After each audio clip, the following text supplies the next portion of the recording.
आता मतदान केंद्रावर दाखल होत आहेत। सुप्रिया सुळे यांची थेट दृश्य आपण पाहतोय। सुप्रिया सुळे त्यांच्या मतदानाचा हक्क बजावतायत।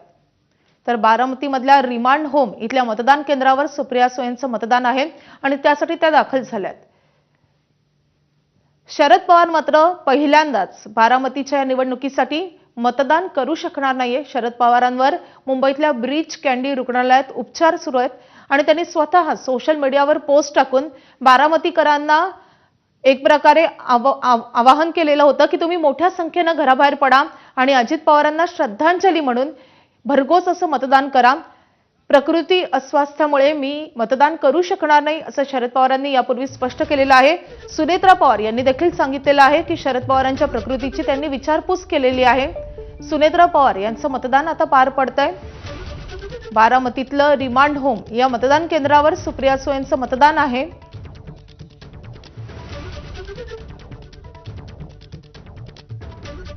संपूर्ण पवार कुटुंब या निवडणुकीसाठी आता आलेलं आहे। आपण सगळ्यात आधी पाहिलं की सुनेत्रा पवार यांचं मतदान झालेलं आहे, पार्थ पवारांचं मतदान झालेलं आहे, जय पवारही दाखल झालेले आहेत।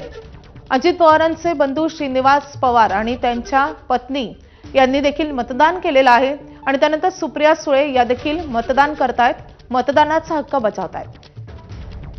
या पोटनिवडणुकीच्या निमित्तानं सुप्रिया सुळे या महायुतीच्या मंचावर जाऊन सुनेत्रा पवारांचा प्रचार करताना पाहायला मिळालेला होता आणि एक अभूतपूर्व अशी ती घटना होती।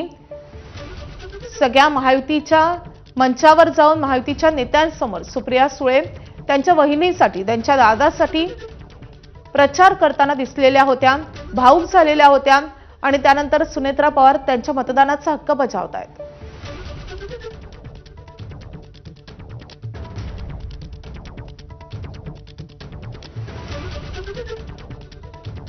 तर सुनेत्रा पवार यांचंही मतदान झालेलं आहे। बारामतीकरांनी रेकॉर्ड ब्रेक मतदान करावं असं आवाहन सगळेच नेते करतायत। संपूर्ण महाविकास आघाडीचे तीनही पक्ष सुनेत्रा पवार यांच्या पाठीशी खंबीरपणे उभे राहतील असा शब्द सुप्रिया सुळे यांनी सुनेत्रा पवारांना त्या प्रचार सभेच्या माध्यमातून दिलेला होता आणि त्यानंतर सुप्रिया सुळे यांनी देखील मतदान केलेलं आहे।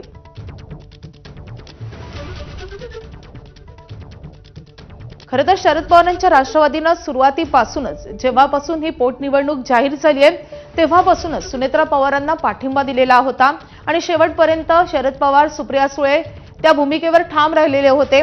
काँग्रेसनं जरी उमेदवार उभा केला तरी देखील शरद पवारांच्या राष्ट्रवादीची भूमिका ठाम होती। आपण हे दृश्य पाहतोय, सुनेत्रा पवारांनी मतदानाचा हक्क बजावलेला आहे। दुसऱ्या दृश्यांमध्ये आपण पाहतोय पार्थ पवार यांनीही मतदान केलेलं आहे आणि शर्मिला पवार ज्या सुनेत्रा पवार यांच्या वहिनी आहेत त्यांनी देखील मतदान केलेलं आहे। त्यासोबतच सुप्रिया सुळेंनी देखील मतदानाचा हक्क बजावलाय।